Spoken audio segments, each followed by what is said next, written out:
Well, welcome. We are here today. It is very excited about this particular panel. We're going to be working on how to contain and how to keep our mental health about us and our family and our loved ones as we're going through all these absolutely unprecedented, well, at least for all of us. None of us have lived long enough to see anything quite like this before. So let me introduce our guests. We're very, very excited about who we have today. Sheryl Hammer, MPH, and you'll get to explain what that means to me. Clinical Liaison Assurance Health Senior Inpatient Psychiatric Care. Kimble Richardson. Now we got all kinds of, you got a complete alphabet soup. LMHC, LCSW, LWFT, LCAC, Manager of Business Development and Referral Behavioral Health Community Health Network, and Miranda Linville, LMHC, heads admission team of assessors at Assurance Health. I want to let each one of you introduce yourself beyond the alphabet soup, and I'll let you introduce yourself, who you are, what you do, and all that kind of stuff. Let's just start with Sheryl. You're muted, Sheryl. There you go. Now you go. Barking. Hi, everyone. My name is Sheryl Miller. I'm a clinical liaison with Assurance Health. We are inpatient geriatric psych hospital. I cover Marion County. I do our admissions and marketing. Okay. Miranda. I'm filling in for Miranda. Oh, okay. Okay, my name is LaWana Westmoreland.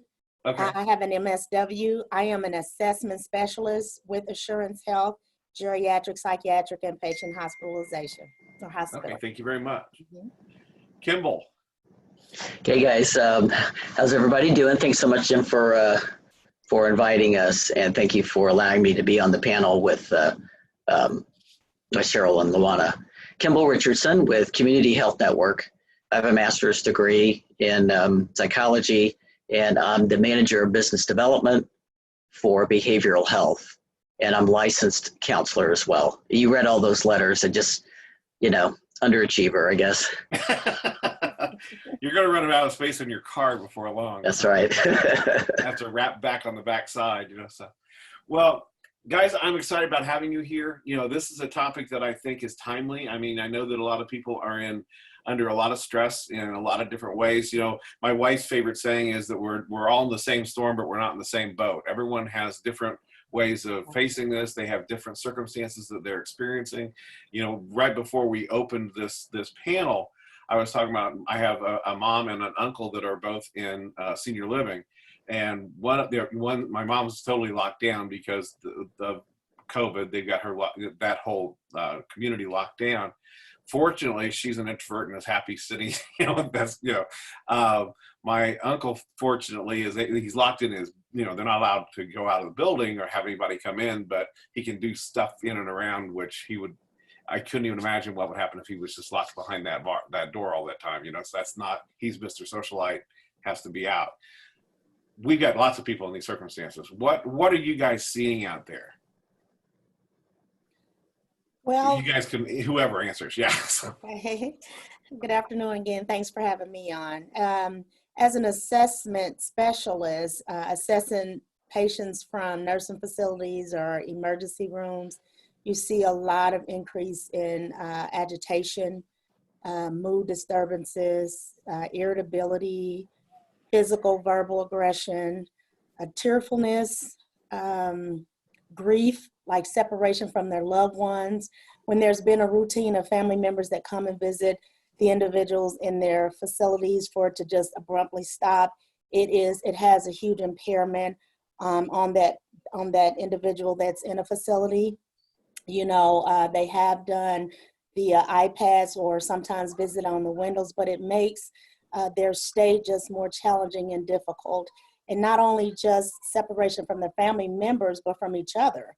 They're having to be isolated in their rooms because of this COVID, not being able to do the activities that are normally being held within the facility, to be able to, come out to the dining room and be family oriented and, to be together and talk with one another and just see those same people that you may see at the dinner table or the breakfast table. So we're seeing a lot more aggression, a lot more agitation. We're getting more referrals in because of those things. I had a patient that I did a referral on from home, and it was husband and wife.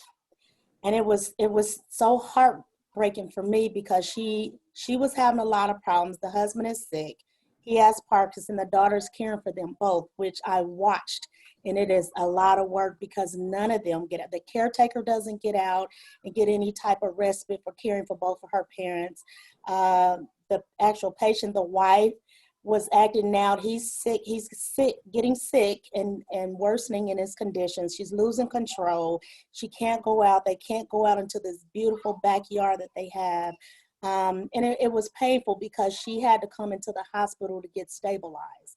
And she's afraid of being separated from the husband. And I watched him kiss her repeatedly, like they've been together for over 65 years. And it's definitely taken a toll on everyone. And the caretaker, even though she did her best, you can see the frustration and the agitating, but loving her parents enough to still do the best she can and care for them. It is just something to see. But again, the family strength and unity was there. And the dedication, determination to continue to do what they do as a family, despite what, they gave me strength. That actually empowered me. One of the other ones have something to fill in, or? Welcome. Did you want to go? Welcome to go, Sheryl. Okay. Can you guys hear me okay? I keep muting myself. So yes, at Assurance Health, I'll just kind of tell you a little bit about Assurance, and then I'll talk about the trends of what we're seeing. So we're inpatient geriatric psych, and that looks a little bit different than your adult psych and adolescent psych. A majority, well, all of our patients are over the age of 65, and a majority of them have a dementia diagnosis. And what that looks like is they have behaviors associated with dementia. That could be physical aggression, verbal aggression, hallucinations, delusions. And then we also see things like depression and suicidal ideations. And some interesting things that, well, with our hospital, we care for people that are coming from home and from the hospital. I just wanted to kind of explain a little bit about that because mental health and your general adult psych and your geriatric psych are very different. What you're kind of going to be looking at, and what we're seeing a lot of is, as seniors age, there's healthy, it's never healthy, but sometimes there can be depression, as through the aging process, but also in times like this, what you see is depression. They're not getting that socialization. They're not getting out. They're not being able to see their families, like LaWana said, and oftentimes severe depression can show as dementia and increased confusion in behaviors. And that's, we're certainly seeing that in individuals. And, fortunately, we do have behavioral health services that can help that, but that is definitely a risk that's going on right now with our senior population. I would just echo that, Kimble Richardson again with Community Health Network. We also have a similar, not similar to Assurance. Assurance is, they have a great niche because that's their concentration is the senior adult population. Community Health Network has a senior adult unit, and we are connected to a full service hospital. In addition, we have youth psychiatric and adult psychiatric units.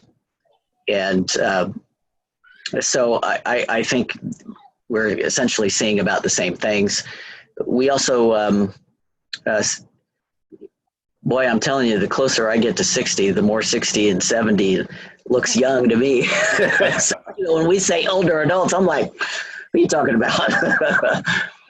But, we would certainly place patients where we think they would get the most benefit. One of the luxuries, I'll call it a luxury, perhaps, that we have at Community Health Network is that we do have a large inpatient facility, and we can place patients where we think they're going to get the best programming. If we have a 75-year-old person who cognitively is doing pretty well but is depressed, they might do better on a general adult unit and get that kind of programming versus if somebody has a memory issues or a dementia process, they may be better with other patients like that. So sometimes, you get the luxury of separating some populations.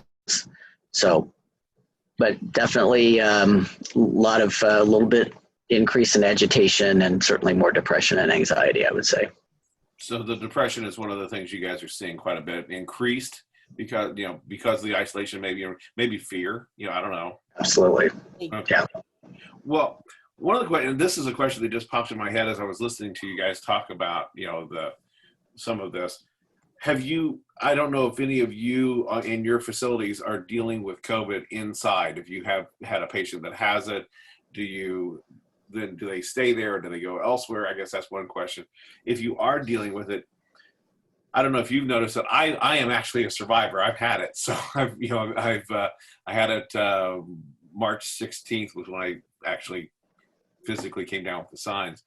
And I don't recommend it highly. So I do have my badge now, so I can, I'm immune. But one of the side effects that really threw me, because no one talked about it. Now I've talked to several people who have had it, and we've all had the same thing. It basically shuts down your body's ability, the red blood cells, to carry the oxygen. So your brain doesn't get oxygen. So it's kind of like a COPD patient or what have you, or dementia.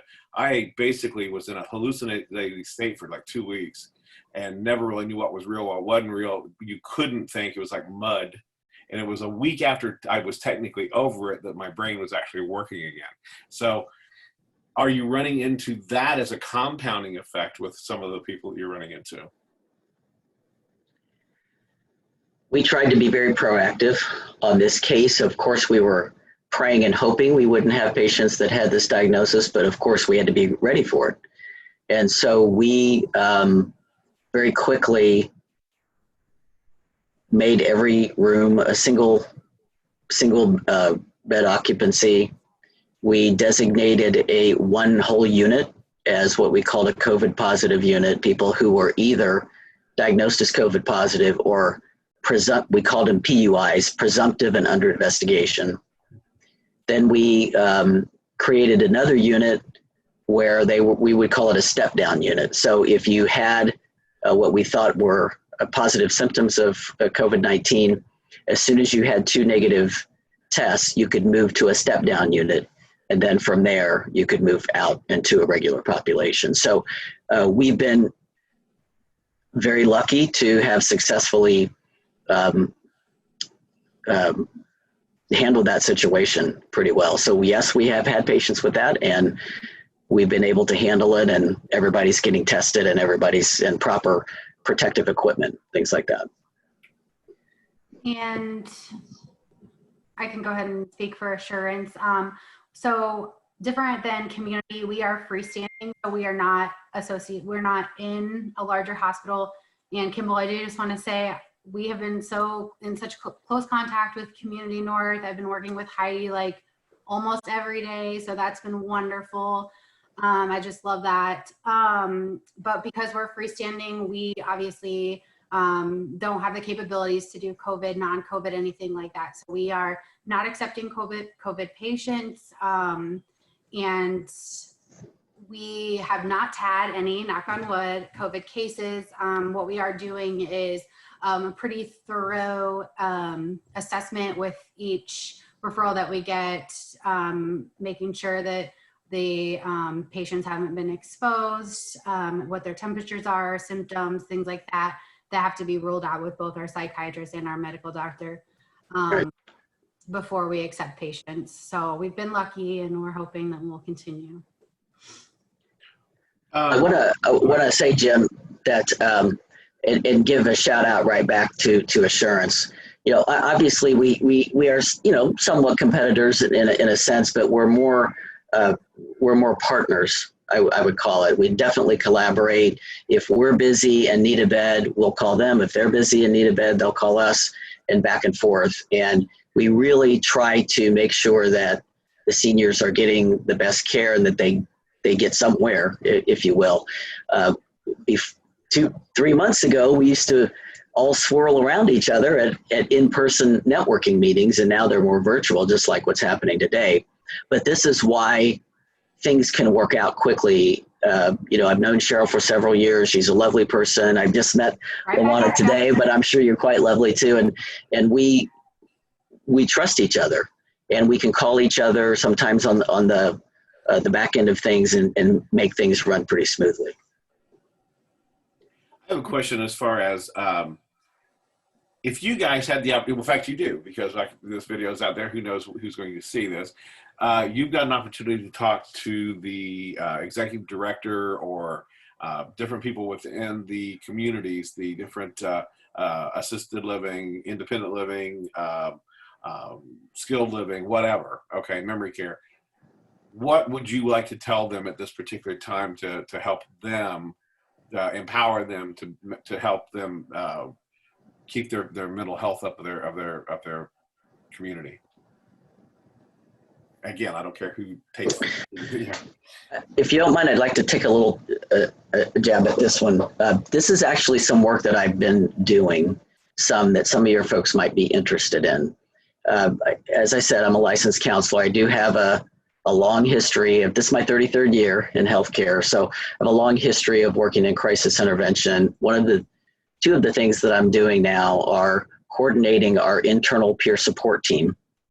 In addition to coordinating the District 5 resilience and emotional support team, and that's for Marion County and all the surrounding 7 counties. And we are providing resiliency training, suicide prevention training, and we called it Mental Health 101 recently for a presentation for lots of different organizations. We just finished, I'm calling them missions. We just finished a mission with the Indiana State Department of Health and with the Indiana 211 call center. And one of the things that we've been talking about, frankly, there's about 25 or so organizations that make up the District 5 coalition and hundreds of volunteers. We've been talking about extended care facilities a lot and really wanting to make sure that we can offer them support too for their staff. Well, that's a good point too, because the staff also is under all this pressure, so that, so you've got the staff, you've got the residents, and the families are all incorporated in that same conversation. I wanted to say also, as mental health care workers, first and foremost, for me personally, I have to take care of myself. If I fall short in taking care of myself, then I'm going to be non-productive for that patient that I assess, for my team member, for Sheryl, for any of the rest of the team. So there are things that I do to minimize, per se, cabin fever. There are a lot of things that I had to do in order to stay whole, complete, and undivided during this process. And it's like that determination, drive, fight or flight comes in, and you got to either fight through it or you're going to run away from it. And so taking care of myself, and my father was positive, and he's home alone. So it was challenging to give food to him, to see how I was doing. He was so weak, like you said, Jim. He was hallucinating. He couldn't really speak on the phone. Prayer came in. I did journaling. I read. There's lots of applications out there that I did from home. I would go in the garage and run and, just get energy out so that I can be available for that next person that may need assistance with anything I can do. It may just be a phone call. How you doing today? How are you feeling today? I was just thinking about you. Just those small things, have a huge impact on individuals. So just long story short, just self-care. Self-preservation was the key here so that I can continue to do, what was intended for me to do here.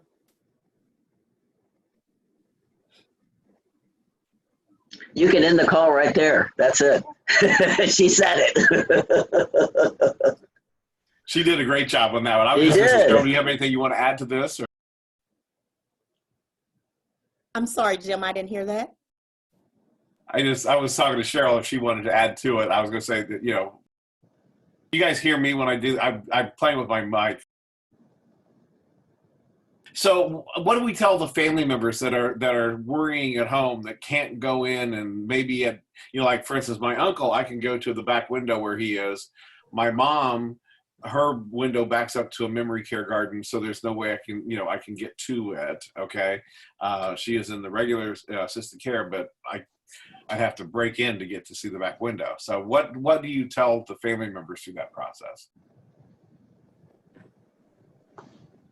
I think that, you know, with my communication with my friends that work in long-term care and senior livings, I think it's important to know and remember that, you know, these individuals have become family to the people that work there.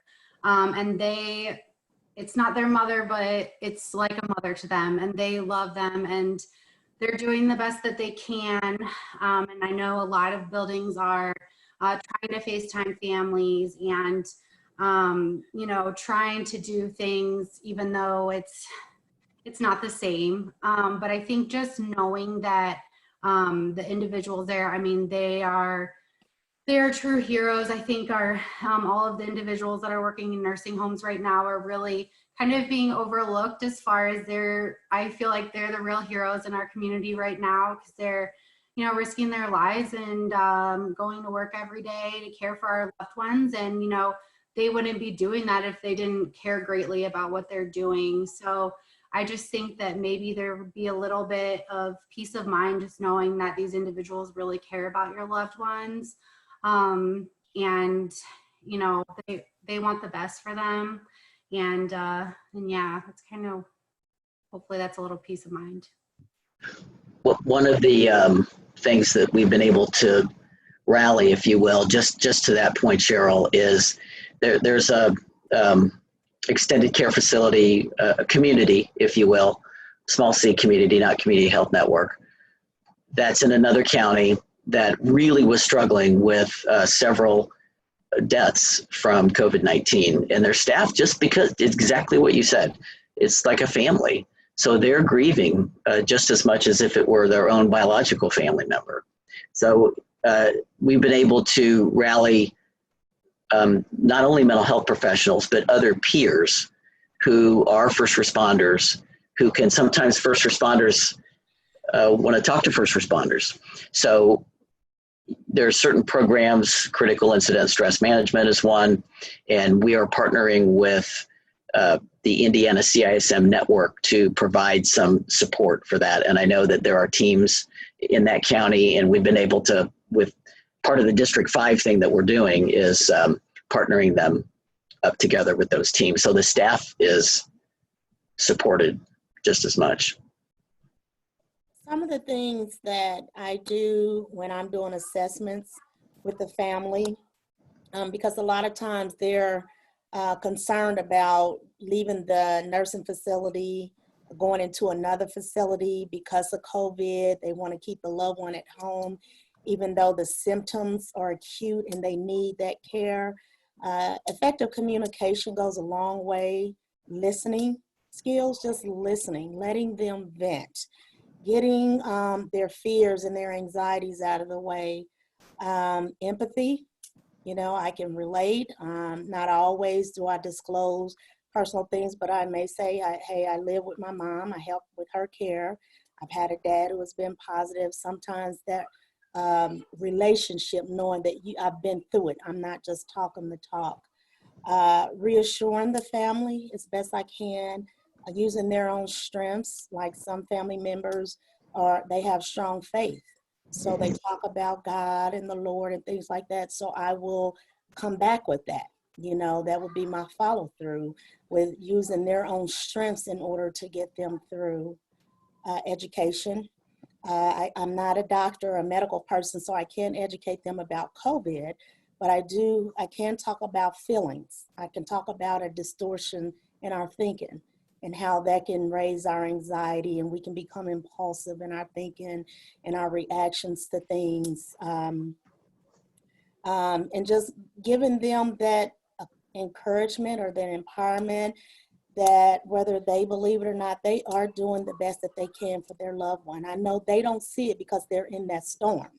But someone on the other side, like myself, I can see in the conversations over the phone, because our assessments are done remotely. Every so often, we have to physically go in and do a home referral. Very rare. But you can hear it, the questions that they ask. You can hear the concern in their voices, the panic, you know, the paranoia. Well, what if this and what if that? And I just hate to do this to my parents. You know, it's, you know, again, as a helping professional, you can't help sometimes but be empathetic, you know, putting yourself in your shoes, and you can feel, you know, their struggle. But these are some of the things that I have on my tool belt in order to utilize or to provide the family with. And hopefully that it carries through, and then they see some results. Excellent. We just got a question. Is there any volunteer supported FaceTime sessions with isolated seniors, anything like that yet? I know that we were talking about some of the different ones. The communities are doing some things like that, but is there anything that you know of beyond that that's happening in the marketplace, in the community?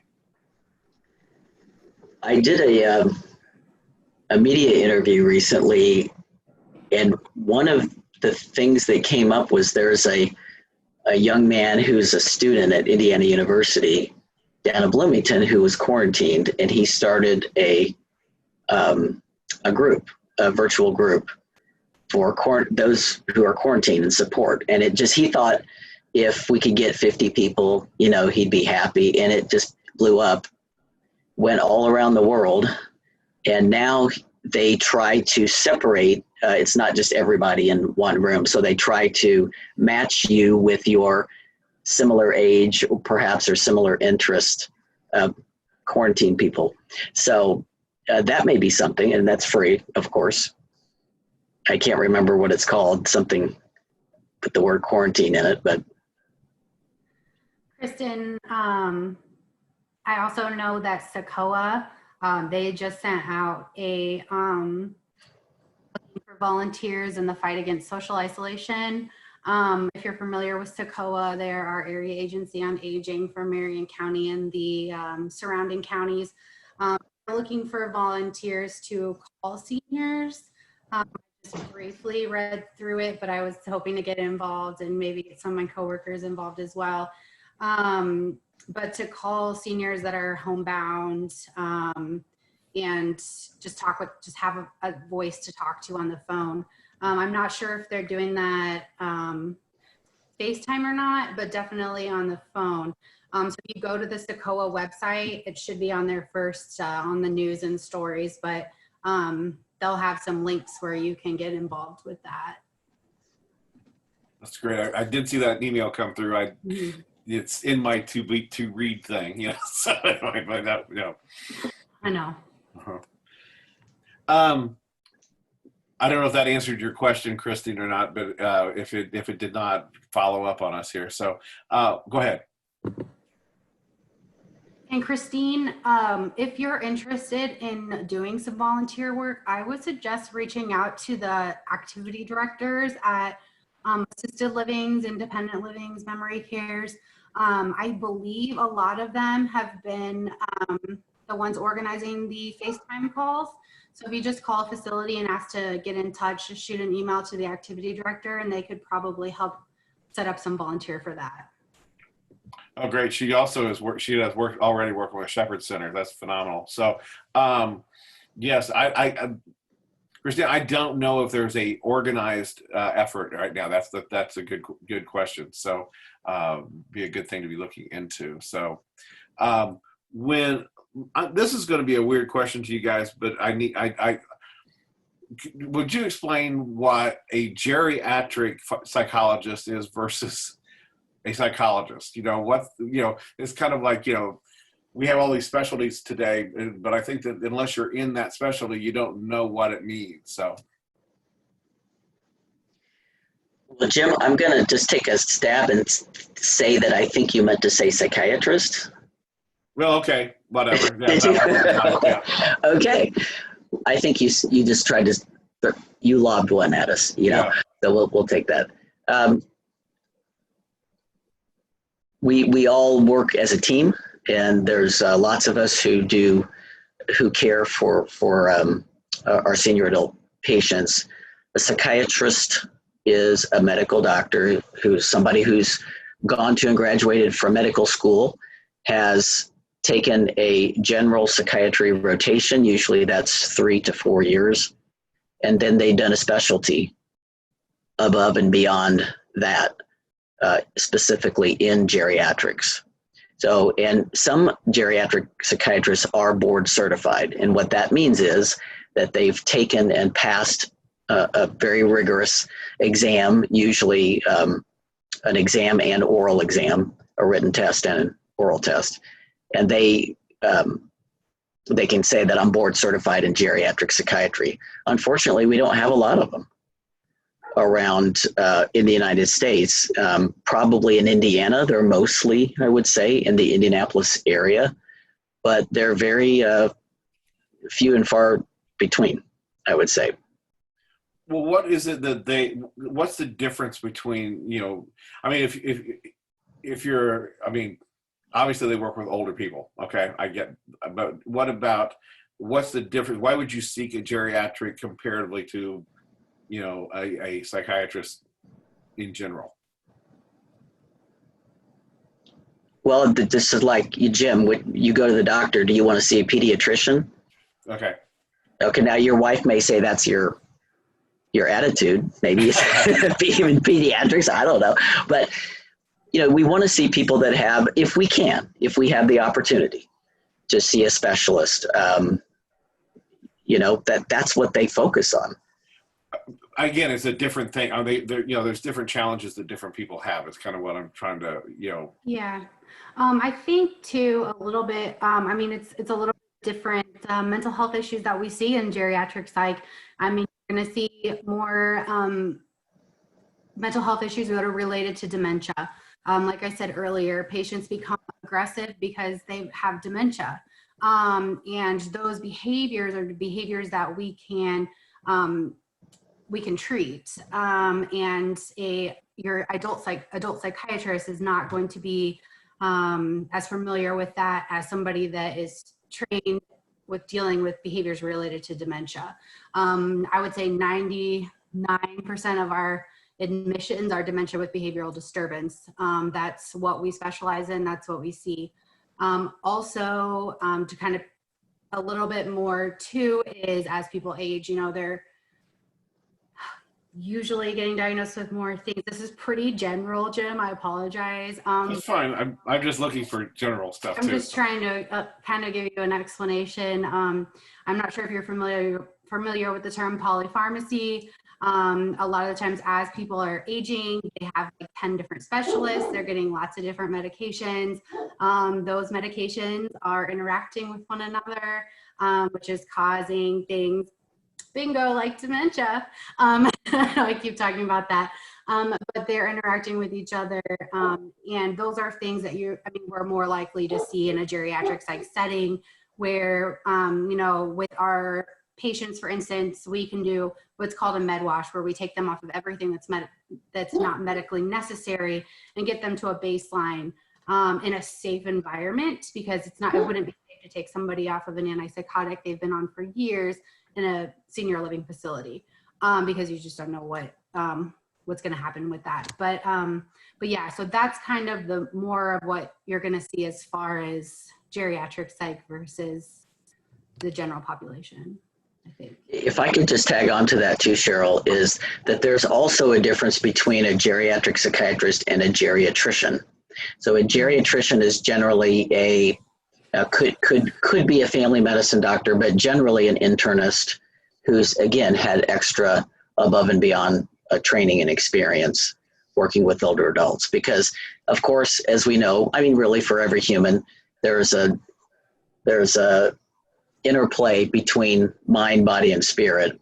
And so if, say, for example, you get admitted to Community Health Network, to our Seasons unit, you know, everybody is assigned to both a geriatric psychiatrist and a geriatrician. So they get they're looked after medically as well as psychiatrically. And that's, I'm sure that you guys would agree too, it's really important. Do you get, is that pretty common to run into a situation where maybe I know from family members that they've gotten prescribed to so many different drugs from so many different doctors, from so many different pharmacists, that many times is more of the issue than anything else? Do you guys see that a lot, or how do you identify it, or how do you? Yeah, we do see that. One of my favorite stories is when Anderson was first opening. We had a patient come in that was on a memory care unit. They were on 26 medications. They discharged on 4 to home. So that is definitely what we see. The other thing too, I mean, if somebody does need to come to the hospital, there are, really good places where they can come for care. Everybody gets assigned, I'm sure that this happens to an insurance, everybody gets assigned also to a pharmacist. And the pharmacists assist the physicians in doing what we call medication reconciliation, which we try to match up what they're supposed to be taking with what they say they're taking, with what they're prescribed, and also try to see, is there any way we can reduce, if possible, any of the medicines? Are there any side effects that are being caused by some of the medicines being mixed together? And you really need that person on your team as well, because they are an integral part in their care. This goes back a little bit to our conversation earlier about the staff working in these communities, that especially the ones that have been dealing with the one from a different county you said that had a lot of COVID deaths and things.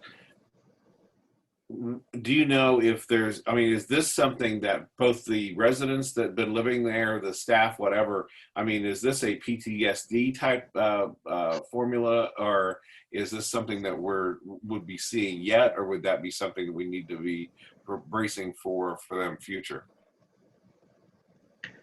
I'd say we better brace for it, because what we find, at least in other catastrophic disasters that we've experienced, either in the United States or around the world, is the immediate after effect of a tragedy is usually shock, and then people kind of get into action mode.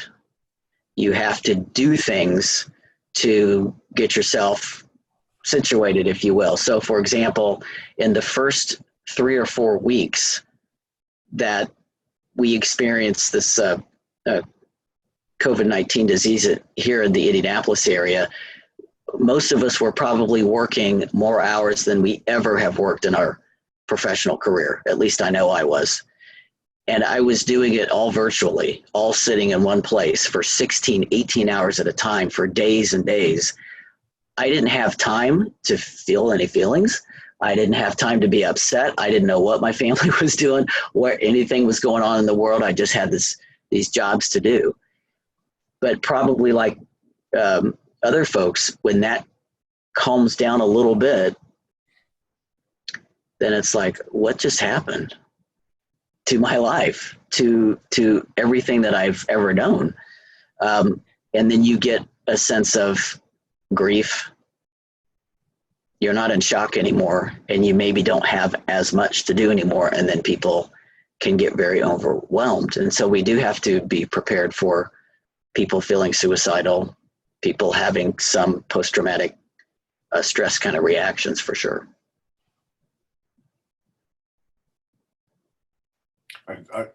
Sheryl, you look like you were ready to say something. I didn't know if you were or not. So, LaWana, anybody? Okay.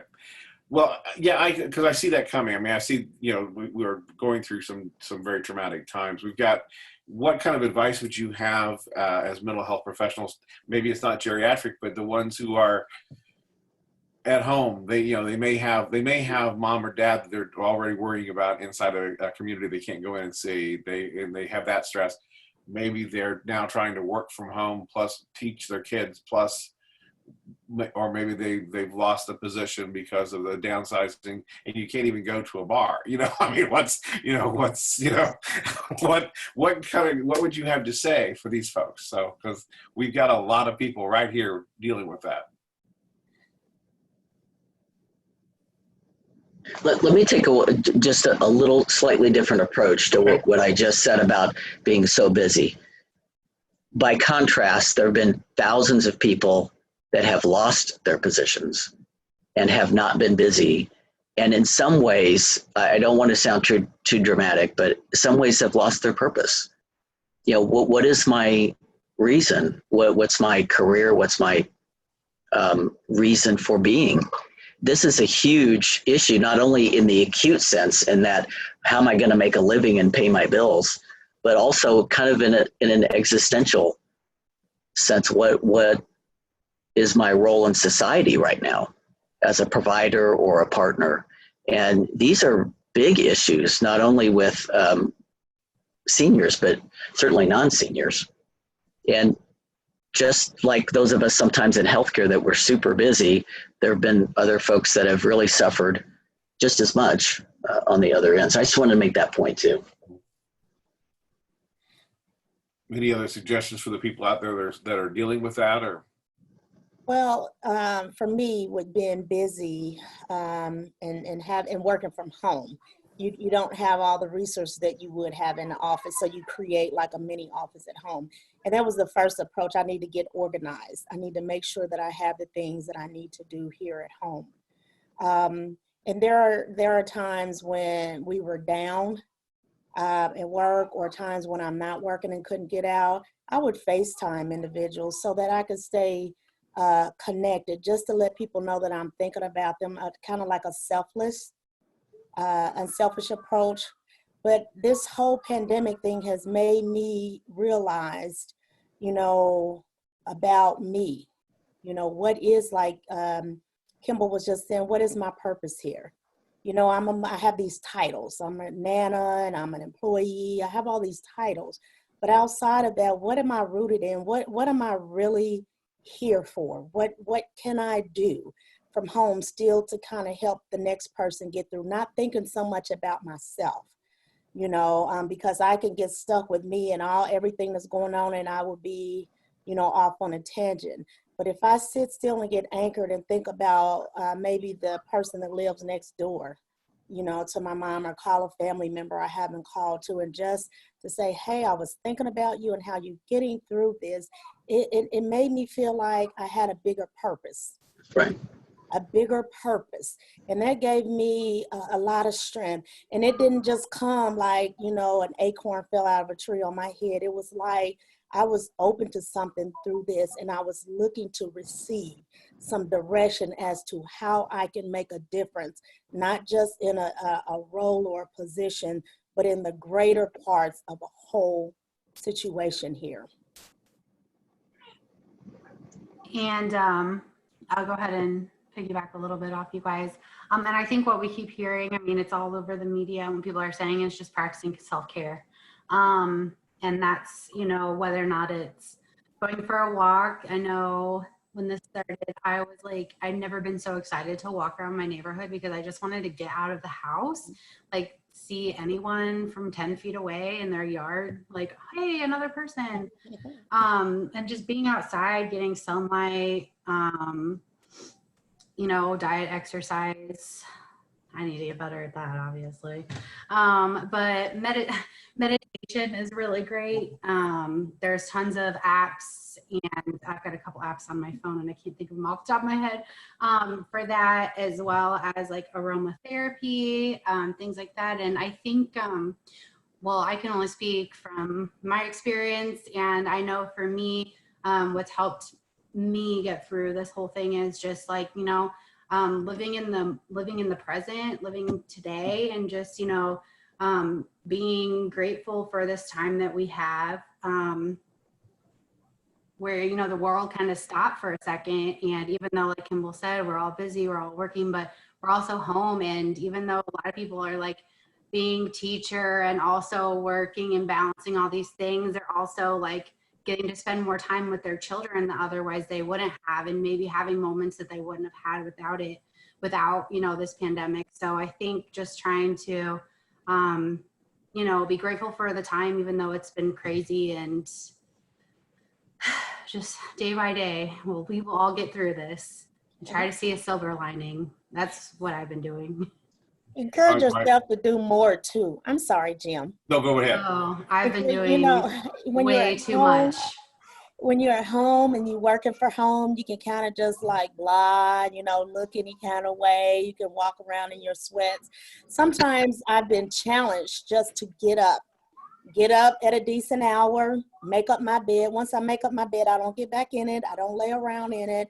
I'll find little chores, mini projects to do, not take on so much. And like Sheryl was saying, I live in a senior community with my mom. So it is good to get out, and it's good to go check on from a distance those elderly people that may be out with their dogs and stuff. How you getting along? Being able to use my education to educate other people on these things. You know, what is depression? What is anxiety? Are you okay? Do you need to see someone professional? If you're having medical problems, use the telephone. They have telehealth and things like that. We're not, we are in a crunch, but we're not helpless. There are still some things that we can do for ourselves and other people, spreading the love, because we've lost so many deaths and so much is going on. Gratitude just for if you haven't been sick, grateful for not being sick, or you know, grateful to be alive today, you know, with whatever the circumstances, because a lot of people didn't. You know, there's so many people, like Jim was affected, and so many people that have died as a result of this. Just waking up today, you know, in reasonable amount of health, and being able to utilize my limbs and my smile, a phone call, anything that you can is get out of yourself. You know, try to stay out of our own problems and situations, get out of that and reach out, you know, just a telephone call away, and talk to someone about what you're feeling, and maybe just listen to what they're going through. Each one teach one, and we can get through this. Christine just says that she agrees. She has a little routine, and she checks off a list every day to make sure that she's feeling more in control, and all this stuff, you know. So, you know, That really does help. Yeah. You know, one of the things that I was saying from the very, very early on is make sure you have a routine. Mm-hmm. That helps you stay sane. It helps you have a feeling of sameness, if you will, and a little bit of what was my life before. Wait a minute, what was going on? So, for example, I kind of like to dress up. You know, I don't know, it's got something a little peculiar, I guess, about me. But every single day, I wake up, I put on my, you know, kind of signature bow tie, whatever, and I sit at my dining room table, and it's possible nobody sees me all day, but I know, and I know that this means I'm at work. So you can have a separateness between when you're at work and when you're not at work, even though you're in the same physical space in your home. Because otherwise, some of us, which are, I can tell, LaWana and Sheryl, they're workers. And they probably would work close to 24/7 if somebody didn't say, stop working.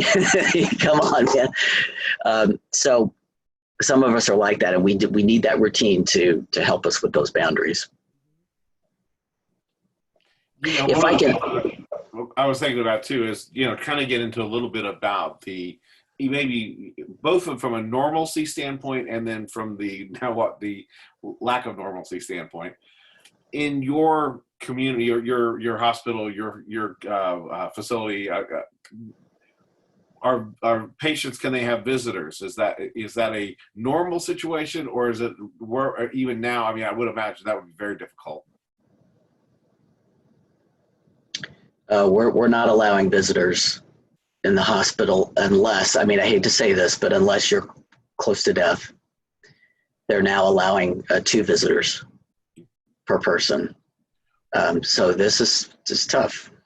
In like a senior psych ward or something, were there visitors allowed before the COVID came into play, and how did that work? Because again, we will get to another. Well, before we had open visitation for our senior adult unit, you could come and visit anytime you wanted. Now it's, we're very restricted. I assume that was probably the case. I mean, for currently, but what kind of activities do you provide in an inpatient unit for your patients? I'm sure they're similar. So you guys want to go? Well, I generally I work from home and do the assessments remotely, but we have an option of going to one of our hospitals, and we have two here in Indiana, Anderson and Indianapolis. And so I coupled up with the activities director, and she's pretty good with coming up with ideas. So I did groups, and it was individually. I would go around. We were talking about coping strategies or feelings. And I focused on more the positive, like helping the patients recall things that made them happy, and those ones that were able to participate, they went back and talked about their children, or movies like Gene Autry and, the Westerns and things. And this works two ways, because not only am I believing I'm helping them, but they do something for me too, because I'm doing some selfless work here. But the activities director is really good about making name tags with a distance, maybe two patients at opposite ends of the table together, spacing everything out. There was music time, going on at the same time. There was music that were playing. They do exercises with different things with healthy distancing, but still, having this group perspective where they can see each other and kind of talk back and forth and, be a little goofy to try to make them smile or happy. Being creative in this situation, just, doing some things that may not be part of the norm because of where we are, but just some things that get them outside of their thinking and situation, not redirecting their thinking, but maybe distracting them with other things to do to stay mentally healthy as possible in this situation. And guys, I'm going to end here. I thank you so. Did you have something for me, Jim? Oh, thank you for coming. I appreciate it. So yes, I was going to say, if anybody else has anything they want to add to that one, but thank you, LaWana. Thank you. Thanks for coming. I was really excited that she was able to share what's going on in the hospital now, because I haven't been in since this started, because I'm of course able to do assessments and marketing from home. But yes, generally our unit, we have a full-time activities director, and we do anywhere from 7 to 10 activities a day. And they're your typical reminiscent therapy, music therapy, art therapy. We have a gentleman that comes in and plays guitar typically, and they do a really great job with programming. Definitely a unique setup at Assurance.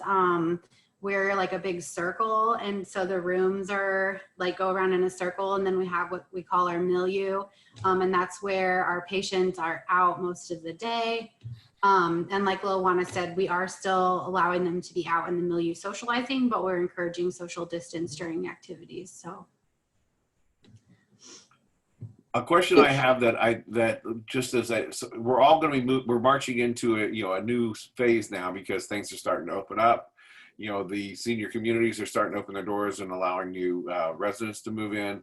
I can't imagine how stressful it's got to be for people that physically needed to be moved in. They needed the extra care, but there was just no way of getting in for a period of time.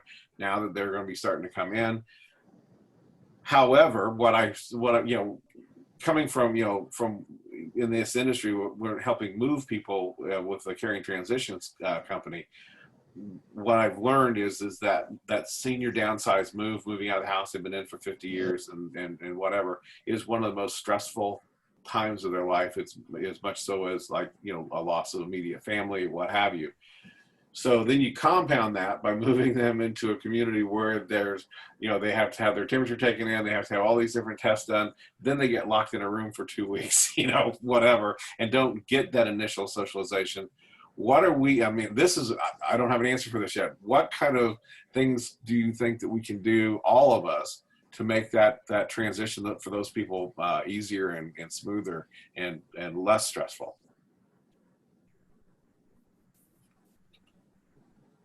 It's an interesting situation that we've not encountered before, perhaps, but it's all about the prep work, Jim, which you already know about, since you know part of what you do is a transition a moving company. So you don't just go in and start packing things up. You talk about it beforehand, and you prepare people, and you might show people photographs or movies or whatever about this is your new place and this is what's going to happen, so they can at least have had a chance to discuss it, if they can. There's some emergency situations where you just got to go, but if you can all prep for it, that's great. And when we have the ability to have visits first, so you take somebody to a new facility, you let them walk around and see a place and experience it first, so that when they're moving in, it's not literally the first time that they're seeing it, if at all possible.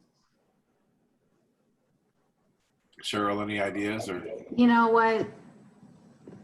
Sorry, I was making sure I was unmuted. I think that's the money question right now is how do we do that? How do we make that transition okay for them during this time? And that's what we're struggling with, I think. I think the fact that we're cognizant about it is the first step. You know, that we're not, you know, belittling that issue. You know, that this is an issue we have to be aware of, because we just added stress on top of stress. And usually, you know, if you can get somebody in where all of a sudden they can get some socialization, that overcomes that. Well, now we're actually taking them away from that even more so for at least that 2-week, you know, quarantine period when someone new is going to be moving in. So like I said, I just wanted to bring it to you guys and see what. Yeah, it's Yeah. great issue. And I do think, I don't want to speak for people because I don't work in the senior living, like in a senior living facility. So, you know, they may have a great thing that they're doing. I'm just not sure what it is. So Okay. I don't want to speak for any of my admission friends. You know, they may be doing a great job. I just Don't know what to do. Yeah. So, yeah. well, we got a couple minutes left. Do you guys, either one of you, have something you want to say that you want to make sure that people hear before we go away? I do, actually. It's never a great time to bring up grief and bereavement issues, but I do think it's important that people understand that there is help and there are great support groups available. One that I literally, it's in my own network, and I didn't know much about it until about 2 months ago, but it's called In Touch Bereavement, and it's a free online bereavement support group. Some of the groups are specifically for people who have lost someone to the COVID-19 disease. Some of them are, you know, widow or widowers groups and what have you. But not only is it virtual and free, but people from all around the country are joining. So this initially got started as something just for community health network patients, and then it kind of blossomed into the greater Indianapolis area, and then people just from around the country started saying, hey, can I join? And we were like, yeah, come on, go ahead. So it's a great opportunity, and I know that the counselors that run that program, they're just top-notch people. So if you want more information about it, you can go to www.ecommunity.com/grief. That's ecommunity.com/grief. Thank you. That's excellent. That's definitely a good resource. Well, guys, thank you so much for coming. I've enjoyed this. I think we could keep going if we wanted to. Yes. But I wanted to thank you. I wanted to basically say it's brought to you by a brand new company called lifescopilot.com, which we're trying to be a portal for education for the community dealing with all this. You can go to lifescopilot.com. It's brand new. It's a new baby. It was just unwrapped yesterday. So, but it is new. And also on that site under events, it tells you what is upcoming.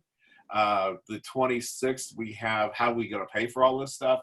I've got elder care attorneys. I've got VA and Medicaid specialists coming in to tell us how to pay for it. I think June 11th, we have how do we take care of the caregivers who, you know, all the different support companies that can come in and help make, you know, the person who wants to keep mom or dad at home and make it workable. So we're going to constantly be having these. We're having them at least twice a month, and one of these days maybe actually live and in person in a facility. But That'd be nice. But we're here so far. So thank you very much for coming. Thank you so much for having us. Thank you. Good to see you guys. See you, sir. Bye bye. All right. Bye bye.